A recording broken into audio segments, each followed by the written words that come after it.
থাকছে।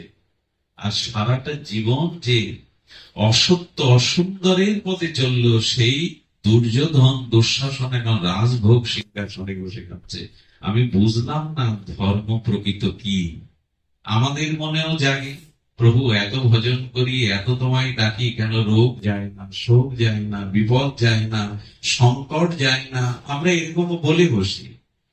যুধিষ্ঠির তখন হেসে বলছেন, দ্রৌপদী, তার মানে তুমি অর্থ করলে এই যে ধর্ম না করে দুর্যোধনাদি রাজভোগ খাচ্ছে, রাজ সিংহাসনে বসে আছে, আর আমরা ধর্ম করে আজ বনবাসে কুৎসিত করে ভিক্ষা অন্ন পাচ্ছি। তার মানে তোমার মনের ধর্ম শব্দে এই অর্থ এসেছে, ধর্ম করলে দুঃখ পেতে হয়, ধর্ম না করলে সুখ পেতে হয়। তুমি আসলে ধর্মতত্ত্ব এখনো প্রকৃত অনুভব করতে পারোনি। শোনো, যারা ধর্মের বিনিময়ে নিজের সংসার সুখ চায়, নিজের কামনা বাসা পরিপূরণ করতে চায়, তোমার ধর্মের যথার্থ বোধ বা ধর্মের যথার্থ অর্থ তারা গ্রহণ করতে পারেনি। যারা কিছুর বিনিময়ে, অর্থাৎ ধর্মের বিনিময়ে, ভজনের বিনিময়ে ভগবানের কাছে কিছু চায়, এরা ব্যবসায়ী, এরা ধার্মিক কখনো হতে পারে না। 30 টাকা দিয়ে মুদিখানা দোকান থেকে 1 কেজি লবণ নিলে দোকানদারের সাথে আপনার কোনো সম্বন্ধ হওয়ার দরকার আছে? কোন প্রীতি জন্মাবে? কারণ আপনি অর্থ দিয়েছেন, তার বিনিময়ে দ্রব্য নিয়েছেন। তো আমি ভগবানকে ভজন করলাম, তার বিনিময়ে নিজের কামনা বাসনা পরিপূরণ করলাম। এটা তো ব্যবসায়িক বৃত্তি হয়ে গেল। এখানে ভক্তির কোন স্থান? বলি শোনো, ভগবান যে অবস্থায় রাখেন, যেখানেই রাখেন, সেই বিড়ালির বাচ্চার মতো। বিড়ালির বাচ্চাটাকে কি করে? কখনো খাটের উষ্ণ চাদরের মধ্যে রাখে, কখনো মা তাকে উনানের ছায়ের গাদার মধ্যে রাখে। বিড়ালির বাচ্চা মনে করে আমার যেখানে সুখ, আমার মা সেখানেই রেখেছেন, আমার বিচার করা উচিত নয় যে মা আমাকে কোথায় রাখবে। তেমনি ভগবান যে অবস্থাতেই রাখুন, কাঙাল ভিখারি করে, সেটাই আমার জন্য মঙ্গল মনে করাটাই হলো প্রকৃত ধর্ম। কেউ কেউ দেখবেন অভিমান করে বলে, এত ডাকলাম, এত পূজা অর্চনা করলাম, এত মানা চেনা করলাম, ওই ইচ্ছা পূরণ হলো না, ধর্মকর্ম বলে কলিযুগে কিছু বয়ে গেল তাতে ভগবান। অনেকে অভিমান করে বলে, আর আমি এইসব পথে অনেক করে দেখেছি, অনেক মানা চেনা করে দেখেছি, কাজ হয় না, তাতে ভগবানের বয়ে গেল। এরকম অভিমান করবেন না, এটা মূঢ়তা। অনেক কিছু করলাম, আমার ইচ্ছা পূর্ণ হলো না। গোবিন্দ বললেন, দেখো, আমাকে ভজন করলে তুমি যা চাইছো আমি তোমায় দেব না। যা পেলে তোমার ভক্তি নষ্ট হবে, আমার প্রতি তোমার শ্রদ্ধা নষ্ট হবে, আমি তা তোমাকে দেব না।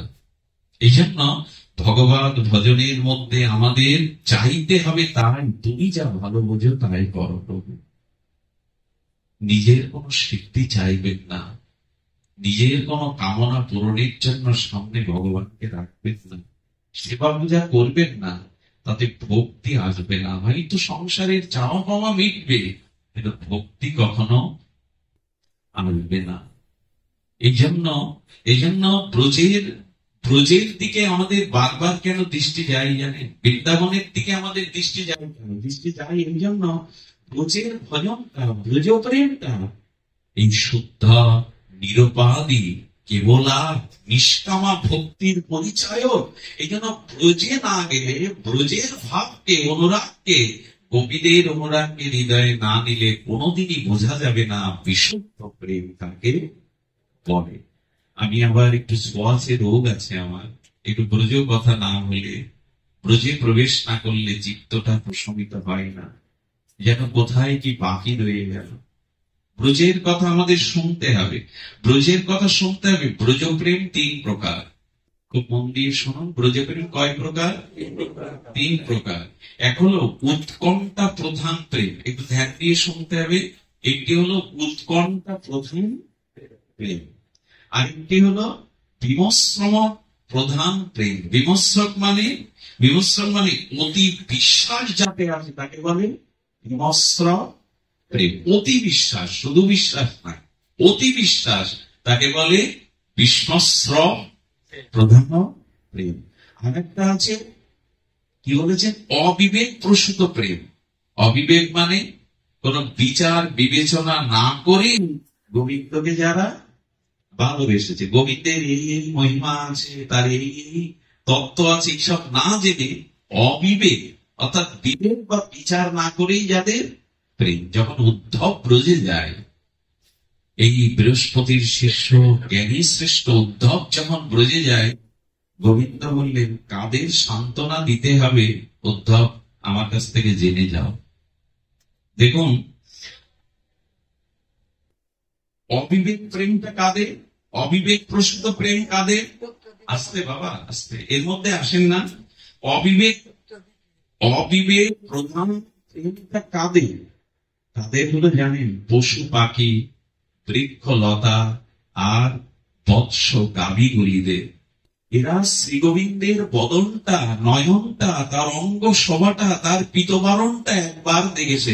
আচ্ছা, পশু পাখি গাভী বৃক্ষ এরা কি বিচার করতে পারে? এর কি শাস্ত্র জেনে, বিচার জেনে, ভগবানের মহিমা জেনে ভালোবেসেছে? তার চরণ পদন দর্শন করে গাভীগুলো, পশু পাখিগুলো, কীট পতঙ্গগুলো, ওই যে সমস্ত মন প্রাণ গোবিন্দকে সঁপে দিয়েছে, আর মন ওদের অন্য দিকে যায় না। একে বলে কি প্রেম? না, অবিবেক প্রধান প্রেম। প্রেমটা প্রধান, কিন্তু বিবেক বিচার নাই। আমার মাঝে মাঝে মনে হয়, একটা পাখি বসেছে, একটা বৃক্ষের শাকে বসে একটা পাখি বসে বসে বারবার সরে সরে যাচ্ছে, সরে সরে গিয়ে উকি মারছে। পাশের তার সাথী পাখিটা বলছে, বারবার স্থান পরিবর্তন করে কেন উকি দিচ্ছ? বললো, যেখানে দাঁড়ালে আমার গোবিন্দকে দেখতে পাবো, আমি সরে সরে সেখানেই দাঁড়িয়ে থাকছি। যেখানে যে ডালের শাখায় বসলে পাতার আড়াল হবে না গোবিন্দের বদনটা, পাখিটা সরে সরে গিয়ে সেখান থেকে দৃষ্টি দিচ্ছে। দেখুন তো, তাদের পাখিদের বিবেক থাকে, বিচার থাকে, শাস্ত্র জ্ঞান থাকে, কিন্তু গোবিন্দ দর্শনে তাদের মন প্রাণ অন্তরাত্মা সব সঁপে দিয়েছে। গাভীগুলো কি করে জানে? গাভীগুলো দুগ্ধ খেতে খেতে যখন গোবিন্দকে দেখে, বৎসগুলি দুগ্ধ খায় মায়ের বাটে, গোবিন্দের বদন বা চরণ একটা দর্শন করার সাথে সাথে মার বাট ছেড়ে দিয়ে দুগ্ধগুলো না যায় ভেতরে, না পড়ে নিচে, গালে আটকে থাকে। আচ্ছা, ওদের শিখিয়েছে কে? যে গোবিন্দ দর্শনে দুগ্ধটা গিলতেও পারে না, ফেলতেও পারে না, গালে আটকে থাকে। ওদের তো বিবেক বিচার শাস্ত্র জ্ঞান দেননি ভগবান। একটা গাভীর বৎস তার গোবিন্দ রূপ দর্শনে এখানেও ব্যাকুলতা। আমার মনে হয় পশু পাখির হলো, গাভীর হলো আমার। একটা পাখি বসে আছে, সরে সরে যাচ্ছে, যেখান থেকে দেখলে গোবিন্দ বদনটা দেখা যায়। সংসারে থেকে আমরা কতজনের দিকে তাকাই, কতজনকেই দেখি ওই ঠাকুর ঘরে বলতে তো মনের অভিনব নয়ন, মনের অভিনবতা দিয়ে, প্রেম দিয়ে তাকে বারবার দেখি না। তার মানে ওদের বিবেক বিচার প্রধান না থাকলেও ওদের অন্তরাত্মা গোবিন্দের চরণ বদন দর্শন করে সবে নিয়েছে। একদিন গোবিন্দ ক্লান্ত হয়ে বৃক্ষের তরুছায়ে একটু নিদ্রা মতো গেছে। ধেনু চড়াতে চড়াতে আর শরতের রোদ্রে গোবিন্দ ঘর্মাক্ত হয়ে যখন ওইভাবে শয়ন করেছে, গাভী পাল এসে গোবিন্দের গা শুচ্ছে। ওগো, তোমার অঙ্গে কি পবিত্র প্রেম গন্ধ। আচ্ছা গোবিন্দ, তোমার চরণে যে ব্রজের ধুলি লেগে আছে, তোমার গায়ে যে বিন্দু বিন্দু ঘর্ম লেগে আছে, আমাদের তো হাত নেই যে তোমাকে বাতাস দিয়ে শীতলতা দেব। গাভীগুলো কাঁদছে, ভালোবেসেছ, ব্রজেই জন্ম দিয়েছ, কিন্তু হাত তো দাও মানুষের মতো যে তোমাকে একটু বিজন করবো, সেবা করবো। গাভীগুলো তখন বলছেন, আর এক গাভীকে ডেকে বলছে, কোনো উপায় নেই। বলে, উপায় একটা আছে। আমাদের পুচ্ছ অর্থাৎ লেজের অগ্রভাগটা চামড়ের মতো, আয়না লেজের অগ্রভাগ দিয়ে গোবিন্দের ঘর্মটা আমরা মুছে ওরা ওদের ওদের লেজের সেই চর্মের মতো ওরা তাই দিয়ে গোবিন্দকে বিজন করছে। আর আমাদের হাতে ঘরে পড়ে আছে কত তাল পাতার পাকা, মনে হয় কখনো গরমে গোবিন্দকে একটু বাতাস। কখনো মনে হয় বিদ্যুৎ চলে গেছে, নিজের বাচ্চা থাকলে নিজের গায়ে তো ফ্যানটা দিয়ে দেন, গোবিন্দর চিন্তা একবারও করেছে? ভগবানের কেমন লাগতে পারে ওই সেখানে গিয়ে তো তাকে একটু শীতল বাতাস দেই না? গাভীগুলো বলছে, আচ্ছা গোবিন্দের এত রাঙা চরণ, এত তার অপূর্ব চরণ, এই চরণ সেবার যে স্বাদ যাচ্ছে, তাহলে চরণ সেবা কি করে করব? তখন শ্যামলী বলছেন, গাভীদের নাম আছে আবার শ্যামলী, ধবলী। শ্যামলী বলছে, এক কাজ করি, আমাদের জিহ্বা দিয়ে গোবিন্দের কোমল চরণকে লেহন করে করে ফুলগুলো নাচিয়ে দেই না? তাই ধবলী তখন বলছে, না রে, সে ভাগ্য আমাদের নাই। কারণ তৃণ খেতে খেতে, খড় খেতে খেতে আমাদের জিহ্বার অগ্রভাগটা বড় ধারালো হয়ে গেছে। গোবিন্দের চরণ বড় কমল, আমাদের ধারালো কঠিন জিহ্বা দিয়ে লেহন করতে গেলে ওই চরণে ব্যথা লাগবে, আমরা পারবো না, পারবো না। তখন ধবলী বলছেন, উপায় আছে রে, আমাদের জিহ্বার অগ্র কঠিন তৃণ খেতে খেতে হয়ে গেলেও জিহ্বার উল্টো দিকটা বড় ক্ষমা, এখানে ধার নেই। আইন আইন শ্যামলী ধবলী, আমরা গোবিন্দের চরণটা জিহ্বার বিপরীত দিক কমল অংশ দিয়ে তার চরণের ধুলাগুলো লেহন করে দিই। গাভী মারা সেবা করছে, অথচ তাদের বিবেক নেই, বিচার নেই, শাস্ত্র জ্ঞান নেই। একে বলে অবিবেক প্রধান প্রেম। উদ্ধবকে বলছেন, উদ্ধব, গাভীগুলো হয়তো মথুরার দিকে তাকিয়ে তারা হাম্বা হাম্বা করে ডাকছে, তুমি তাদের কোনো সান্ত্বনা দিতে যেও না। ওদের ওদের বিবেক বিচার প্রসূত না হলেও ওরা আমাকে মন প্রাণ দিয়েছে। ব্রজের মহিমা বড় বিরল, এরা ভালোবাসে, এরা ভালোবাসে। কিন্তু কিন্তু আমাদের ভালোবাসা হলো, আমরা তাকে এভাবে ভালোবাসতে পারলাম না। আচ্ছা, দ্বিতীয়ত বলছে না, বিমশ্রমক প্রধান প্রেম। বিমশ্রক মানে অতি বিশ্বাস যাদের, গোবিন্দের গোবিন্দের যারা সেবকগণ, গোবিন্দের যারা সখাগণ, এই সখাদের হলো অতি বিশ্বাস। শ্রীদাম সুদাম, হ্যাঁ, ধন সখা মম সুখা, এরা এরা গোবিন্দের সখা। এরা কি মনে করে জানেন? সকাল হলেই মাকে বলে, মা গোষ্ঠে যাব, ধেনু চড়াতে যাব, আমাদের রাখাল বেশে সাজিয়ে দাও। মায়েরা কাঁদে আর বলে, কার সাথে যাবি, রাখাল রাজা তো বুঝে না।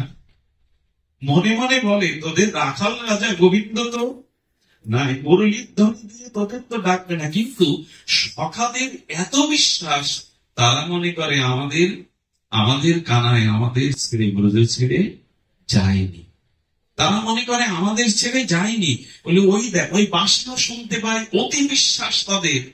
এই জন্য উদ্ধব যখন ব্রজে আসে, তখন উদ্ধবকে গোবিন্দ সখাদের কথা বলেননি, বলেছিলেন উৎকণ্ঠাময়ী নন্দ যশোদা, আর আমার গোপীদেরকে তুমি সান্ত্বনা দেবে। সখাদের কথা কেন বলেননি জানে? ওদের অতি বিশ্বাস যে গোবিন্দ ব্রজ ছেড়ে এখনো যায়নি। কি করে জানেন? ওরা গাভীগুলো নিয়ে যায় আর মনে করে শ্যাম আমাদের সাথে আছে। আর অতি বিশ্বাসে যা হয়, শ্যামকেও দেখতে পায়, মুরলীও শুনতে পায়। কেমন জানেন? এখানে যদি 24 প্রহর নাম কীর্তন হয়, এই বাড়ির লোক যারা আশেপাশে, নাম বিশ্রাম হয়ে গেছে, মহোৎসব হয়ে গেছে, পরের দিন সকালে যদি বাসন কষানো ঘাম লাগে, মনে হবে করতাল বাজছে। কোন শিশু যদি দূরে কাঁদে, জানবে রাগ রাগিনী গাইছে। কারণ এই 3টে দিন নাম যেতে যেতে আপনার ভিতরে এমন হয়ে গেছে, কাঁসার বাটির শব্দ হলে মনে হবে চাকি বাজছে, করতাল বাজছে। কেন হয় জানেন? মনের একটা অতি আবেশ এসে গেছে। 3 দিন অনবরত অবিরাম হরিনাম ভেতরে প্রবেশ করেছে, একটা আবেশ এসে গেছে। ঠিক তেমনি সখাদের আবেশ ছিল, গোবিন্দ আমাদের ছেড়ে যায়নি। গাভী নিয়ে যেত গোবিন্দকে তারা মনে করতো এই তো আছে, আমাদের পাশেই আছে শ্যাম, ভাগ করে খেত, মন ভোজন করতো। এই জন্য সখাদের মাঝে মাঝে অবশ্য মাঝে মাঝে মনে হতো, তারা বলতো গোবিন্দ আসবেই তো, কাল আমাদের সাথে আসবে। এই জন্য ওদের অতি অতি বিশ্বাস যাদের, বিমর্ষক প্রধান প্রেম। আর কবিদের হলো উৎকণ্ঠা প্রধান প্রেম। নন্দ যশোদার প্রেমটা হলো উৎকণ্ঠা প্রধান প্রেম। এখানে উদ্ধবকে বলেছিল যদি সান্ত্বনার বাণী কিছু বলতে হয়, তবে আমার জন্য যাদের প্রাণ ওষ্ঠাগত হয়ে রয়েছে, যারা এই জগৎ সংসারে আর বিন্দুমাত্র বেঁচে থাকতে চায় না, যারা আহার বিহার পরিত্যাগ করে ধুলায় দূষরিত হয়ে আমার জন্য চোখের জল অবিরাম ঝরছে, হে উদ্ধব, তুমি তাদের কাছে গিয়ে সান্ত্বনা দাও। নন্দ বাবা, মা যশোদা কি করে জানেন? সকাল হলেই নন্দ বাবাকে বলে, মহারাজ মহারাজ, আমার বাম চোখের উপর ভাগটা লাফাচ্ছে, জানো, আমার ডান হাতটা মাংসটা লাফাচ্ছে, তার মানে আজ কিছু শুভ ঘটবে। আরে যশোদা বলছে, মহারাজ তুমি তো শাস্ত্র জানো, বলো না বাম চোখ নারীদের লাফালে কোন শুভ সংবাদ আসবে বোধহয়, ডান হাতটা লাফালে কোন শুভ সংবাদ মনে হয় আজ আমার গোপাল আসবে। কেন ডান চোখ লাফাবে, কেন বাম চোখ লাফাবে, কেন ডান হাতের স্কন্ধটা কাঁপবে? যশোদার বিশ্বাস দেখুন, কোন দুঃসময়ে কোন শুভ লক্ষণে দেখা পেলেও মনে একটা কষ্ট লাগে, মনে আজ তাকে পাবো, আজ বুঝি সেই দিন ফিরে আসবে। যশোদার এই কথা বলে নন্দ বাবা নীরব হয়ে যান। আমার চোখ লাফানো, আমার গায়ের মাংস লাফানো যশোদা, যে চলে গেছে গোবিন্দ আর বুঝি ফিরবে না। নন্দ বাবা কাঁদতেও পারেন না, যশোদার জন্য কাঁদেন না, কাঁদতেও পারেন না। যশোদা মাঝে মাঝে ছুটে যান নবনীত থালা সারিয়ে ছুটে যান, ওই বুঝি আমার গোপাল এলো। গিয়ে রাস্তার দিকে তাকিয়ে তাকিয়ে দেখে আর কেউ আসে না। এদের মধ্যে উদ্ধব এসেছে সান্ত্বনা দিতে। সান্ত্বনা দিতে কি হলো জানেন? যাদের ছোঁয়াচে রোগ আছে তাদের পাশে বেশিক্ষণ থাকলে কি হয় বাবা? যাদের জীবাণু সংক্রামিত ছোঁয়াচে রোগ আছে তাদের পাশে গেলে কি হয়? তাদের পাশে গেলে রোগের বীজাণুটা তার ভিতরেও সংক্রামিত হয়। সারা রাত সান্ত্বনা দিল উদ্ধব, জ্ঞানী শ্রেষ্ঠ বৃহস্পতির শিষ্য ভাগবত উত্তম। উদ্ধব বলছে, কৃষ্ণ কানাই তোমাদের ছেলে নয়, নন্দ বাবা মা যশোদা, সে পরমাত্মা স্বরূপ, সে সর্বাত্মা স্বরূপ, সবার হৃদয়ে কৃষ্ণ আছেন। কৃষ্ণ স্বয়ং ভগবান। মনে করলে কিন্তু ভগবান জ্ঞান দিতে পারলে, ভগবানের জ্ঞান ঢোকাতে পারলে মনে হয় কান্না থেমে যাবে। ভোরবেলা নন্দ বাবা কি বলছে জানেন? উদ্ধব, আমি মনে করেছিলাম তুমি কৃষ্ণের পাশে থেকে থেকে তোমার কিছু বোধ হয়েছে, বুদ্ধি হয়েছে, এখন দেখছি জগতের সব থেকে মূর্খ তুমি। হ্যাঁ উদ্ধব, তুমি এখনো শিশু, আমার ছেলেটাকে আমি চিনলাম না, তুমি ভগবান বানিয়ে দিলে। আমার ছেলেটাকে আমি চিনি না, তুমি কোথা থেকে এসে আমার ছেলেকে ভগবান বানিয়ে দিলে। উদ্ধব, কৃষ্ণ যদি ভগবান হয়, ঝুড়ি ঝুড়ি মিথ্যা বলে কি? ওর মায়ের কাছেও কতবার মিথ্যা বলেছে। কৃষ্ণ যদি ভগবান হয়, লোকের ঘরেও ননি চুরি করে কি? জানো উদ্ধব, কত রাত্রি ভয়ে আমাকে জড়িয়ে ধরেছে, ওর মা লাঠি তুললে ভয়ে ভয়ে ও আমার কোলে এসে আমাকে জড়িয়ে ধরত, বাবা মা মারছে। ভগবান কখনো ভয় পায়? উদ্ধব, যদি তোমার কথা মেনেও নেই আমার কৃষ্ণ ভগবান, তাহলে আমার আরো বেশি করে কান্না করা উচিত। উদ্ধবের জ্ঞান থেমে গেল কোথায় জানেন? বললে, তোমার কথা শুনে সান্ত্বনা নয়, আমার কান্না তুমি আরো বাড়িয়ে দিলে। নিশ্চয়ই শুনছেন মন দিয়ে। বলে, কেন? বলে, আগে মনে করেছিলাম লোহা হারিয়ে ফেলেছি, কৃষ্ণ আমার ছেলে, তাকে হারিয়েছি, এখন তুমি বলছো আমার কানায় ভগবান। ভগবান যারা হারায় পেয়ে তাদের কান্না ছাড়া আর কিছু আছে গো? যারা ভগবান হারায় তাদের চোখে উদ্ধব মুখে দাঁড়িয়ে বলছেন, কোথায় জ্ঞান দিতে এসছি না, আমি তো উল্টে তাদের সৌভাগ্য বাড়িয়ে দিলাম। কৃষ্ণকে ভগবান প্রমাণ করাতে গিয়ে তারা বলছে আমরা কাঁচ হারিয়েছি, মনে করেছিলাম লোহা হারিয়েছি, এখন মনে হচ্ছে আমরা হীরা হারিয়েছি। কৃষ্ণ ভগবান। আচ্ছা উদ্ধব, জগতে কান্না দুই প্রকারের, এক সংসারের বিষয়ের কান্না, আর এক হলো ভগবানের জন্য চোখের জল ফেলা। উদ্ধব, তুমি মূর্খ। যারা ভগবানের জন্য কাঁদে তাদের যারা নিষেধ করে তারা মূর্খ ছাড়া আর কি? এখানে দেখবেন, এখানে হরিনাম হরিকথায় যদি কেউ চোখের জল ফেলে না, আর একজন জড়িয়ে ধরে কি বলে যেন, আরো কাঁদে, ভগবানের জন্য কাঁদো, সংসারের জন্য কেঁদো না। কিন্তু কোন শোকে তাপে মানুষ যখন সংসারী শোকে কাঁদে, তখন পাড়া প্রতিবেশী সান্ত্বনা দেয়, কাঁদতে নেই, সংসারে এটা ঘটতেই পারে, সংসার অনিত্য। তো যেমন ভগবানের জন্য কাঁদে উদ্ধব, তাদের যারা নিষেধ করে তারা কি জ্ঞানী? তারা তো মূর্খই। উদ্ধব মাথা নিচু করে কি বললো জানেন? না, রোগীর পাশে গেলে যেমন রোগ সংক্রামিত হয়, উদ্ধব তখন মুকুট খুলে ফেলে বলল, এই রোগ কেন আমার হয়নি? আমি কেন ভগবানের জন্য কাঁদতেছি? আমি ভগবানকে জ্ঞান দ্বারা ভালোবেসেছি, কিন্তু জানলাম এই রোগ আমারও হওয়া উচিত, কেন আমি কৃষ্ণ বলে কাঁদতে শিখিনি। উদ্ধবের বদলে গেল, রোগীর পাশে গেলে রোগের জীবাণু সংক্রামিত হয়, উদ্ধবের মধ্যে ওই রোগ প্রবেশ করে গেল। রাজ পোশাক খুলে ফেললেন। আর কবিরের উৎকণ্ঠার তুলনা তো জগতে নাই, তা বলবার ভাষাও কি আমাদের আছে? তাকে আমরা অনুনয় করতে পারি? গোপীদের রাধারানীর কি উৎকণ্ঠা, কি ব্যাকুলতা! বললেন, এই বুঝো কথা, শুনতে শুনতে ভগবানের জন্য যদি কখনো তোমার এই উৎকণ্ঠা জাগরিত হয়, তাহলে জানবে শুদ্ধ ব্রজ ভক্তি তোমাকে স্পর্শ করেছে। এই জন্য বারবার ব্রজের কথা শুনতে হয়, গোপীদের কথা শুনতে হয়, তাদের উৎকণ্ঠা। রাধারানী প্রভাত হলেই আর দৌড়ে যেতেন, শ্যাম শ্যাম শ্যাম করতে করতে ধুলায় লুটিয়ে পড়ে মূর্ছা যেত। যখন মূর্ছা যেত, তখনই মাঝে মাঝে ললিতা বিশাখা এসে সান্ত্বনা দিয়ে বলছে, রাধে, এভাবে যদি তোর দশা হয়, তুই তো প্রাণ ত্যাগ করবি। মাঝে মাঝে রাধারানী ললিতাকে বলছে, ললিতা, কৃষ্ণ পেয়েছি, কৃষ্ণচন্দ্র পেয়েছি। কোথায়? রাধারানীর চন্দ্র সমতুল্য মুখের মধ্যে কৃষ্ণের ছবিটা দেখে কি করতে জানেন? বুকে জড়িয়ে ধরে বলতে, এই তো শ্যামকে পেয়েছি ললিতা। নখের মধ্যে গোবিন্দকে দেখে বুকে জড়িয়ে ধরে বলতে, এই তো শ্যামকে পেয়েছি, আমার শ্যাম কোথাও যায়নি। আচ্ছা দেখুন, এদের উৎকণ্ঠা কেমন! কৃষ্ণ রাধার সাথে অভিন্ন, রাধারানীকে ছেড়ে কৃষ্ণ কোথাও এক পাও যান না।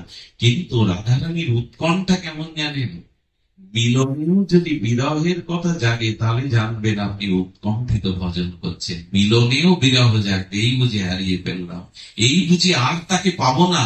এই মিলনে বিরহে, আর বিরহে মিলন, এটি চায়। উদ্ধব গিয়ে বলছেন, জ্ঞানী কখনো শোক করে না। গীতায় আছে না, জ্ঞানী কখনো, হে রাধে, হে ব্রজ সুন্দরীগণ, কৃষ্ণ অখণ্ড ভগবান, তার জন্য কখনো শোক করা উচিত নয়, তিনি হৃদয়ে আছেন। রাধারানী বললেন, চোখের জলে শোকের যে আনন্দ আছে তা কি তুমি জানো উদ্ধব? বলে, চোখের জলে ব্যথায় বিরহ বেদনায় আনন্দ থাকতে পারে রাধারানী, আমার অভিধানে নাই। রাধারানী বললেন, ব্যথাতেও আনন্দ আছে, তবে শোনো। যদি এ কথা একটু সাহস নিয়ে বলতে হবে, কিছু মনে করবেন না। রাধারানী বলেছিলেন, ব্যথাতেই জীবনের চরম আনন্দ আছে। তার দুটো দৃষ্টান্ত দিয়েছিলেন, শুনুন। আমরা যেমন ভাবি তা নয়।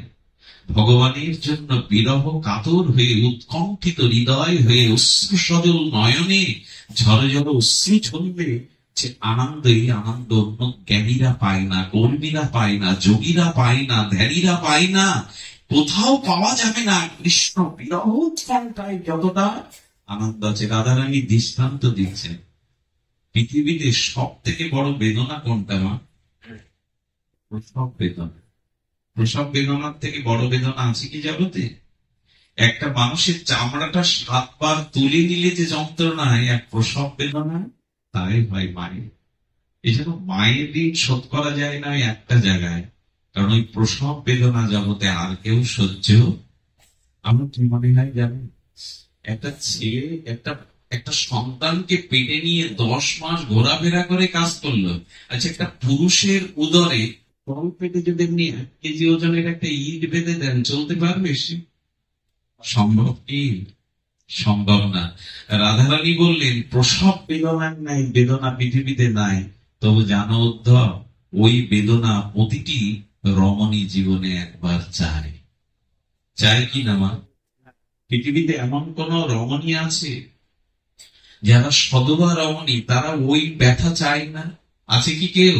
ওই ব্যথাটা পাওয়ার জন্যই তো সে দেবতার মন্দিরে মাথা কোটে, কত কত প্রার্থনা করতে থাকে, কত ডাক্তার, কত বিদেশে চলে যায় ওই বেদনাটা একবার যাতে সে জীবনে পায়। রাধারানী বললেন, জানো উদ্ধব, ওই বেদনার মধ্যে যে আনন্দ আছে পৃথিবীতে, ওর থেকে বড় আনন্দ আর নাই। তুমি কি করে বলো যে বেদনায় প্রসবের পরে মা যেমন সন্তানের মুখে একবার দেখে না, ওই আনন্দটা পৃথিবীতে অন্য কোনো আনন্দের সাথে তুলনা করা যায় না।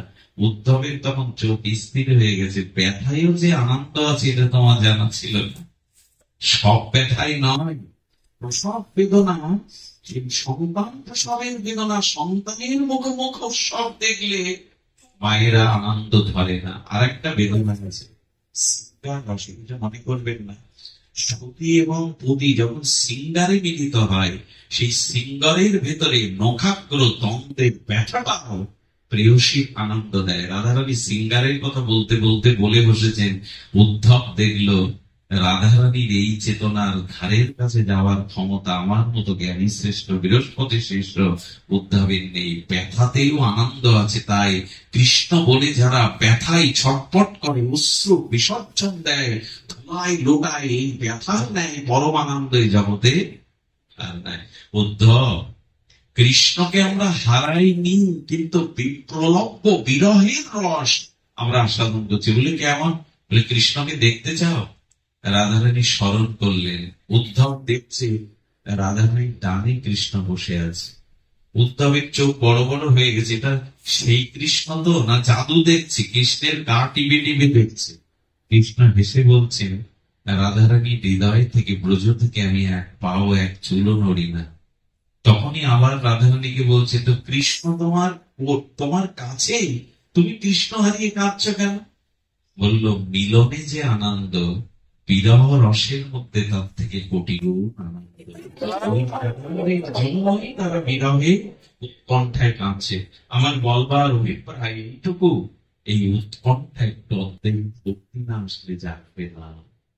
ভগবানের জন্য এই ব্যাকুল, কাছের থেকেও তিনি নাই, মিলনেও বিরহের স্ফূর্তি। এই ভজনটাই আমাদের গুরু মহারাজরা আমাদের দিয়ে গেছে। একটু অর্ধেক বিরহ জাগাও, একটু অর্ধেক বিরহ জাগিয়ে ভজন করো। দুটো ভক্ত চরিত্র বলেই পাঠ বিশ্রাম করব। একটি ভক্ত চরিত্র ভক্তমালী উল্লেখ করেছে।